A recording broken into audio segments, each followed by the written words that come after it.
Back in the 15th century, in a tiny village near Nuremberg, lived a family with 18 children. 18!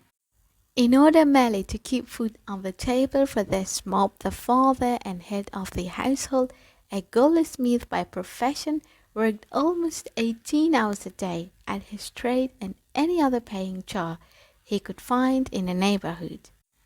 Despite their seemingly hopeless condition, two of Albrecht Dürer, the eldest children, had a dream.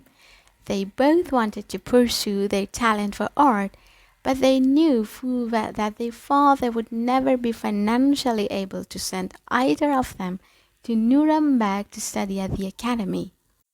After many long discussions and nights in their crowded bed, the two boys finally worked out a pact. They would toss a coin.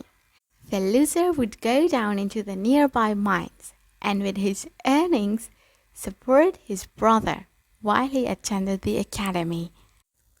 Then, when that brother who won the toss completed his studies in 4 years, he would support the other brother at the academy, either with sales of his artwork or, if necessary, also by laboring in the mines. They tossed a coin on a Sunday morning after church. Albrecht Dürer won the toss and went off to Nuremberg. Albert went down into the dangerous mines and, for the next 4 years, financed his brother, whose work at the academy was almost an immediate sensation. Albrecht's etching, his woodcuts, and his oil were far better than those of most his professors, and by the time he graduated he was beginning to earn considerable fees for his commissioned works. When the young artist returned to his village, the Dürer family held a festive dinner on their lawn to celebrate Albrecht's triumphant homecoming. After a long and memorable meal, punctuated with music and laughter, Albrecht rose from his honored position at the head of the table to drink a toast to his beloved brother for the years of sacrifice that had enabled Albrecht to fulfill his ambition. His closing words were, "And now, Albert, blessed brother of mine, now it is your turn. Now you can go to Nuremberg to pursue your dream, and I will take care of you." All heads turned in eager expectation to the far end of the table where Albert sat, tears streaming down his pale face, shaking his lowered head from side to side while he sobbed and repeated over and over, "No, no."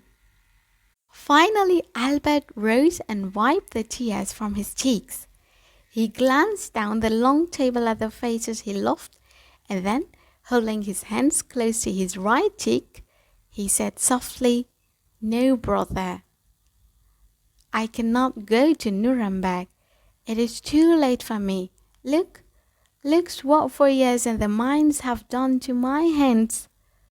The bones in every finger have been smashed at least once, and lately I have been suffering from arthritis so badly in my right hand that I cannot even hold a glass to return your toast, much less make delicate lines on parchment or canvas with a pen or brush. No, brother, for me it is too late." More than 415 years have passed.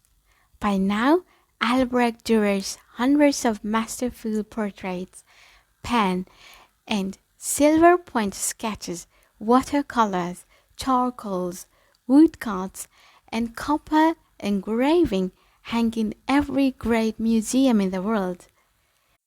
But the odds are great that you, like most people, are familiar with only one of Albrecht Dürer's works.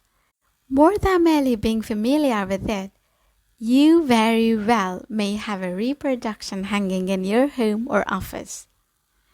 One day, to pay homage to Albert for all that he had sacrificed, Albrecht Dürer painstakingly drew his brother's abused hands with palms together and thin fingers stretched skyward. He called his powerful drawing simply Hands, but the entire world almost immediately opened their hearts to his great masterpiece and renamed his tribute of love the Praying Hands. The next time you see a copy of that touching creation, take a second look. Let it be your reminder, if you still need one, that no one ever makes it alone. Remember, it is not the burdens of life that weight us down. It is how we handle them.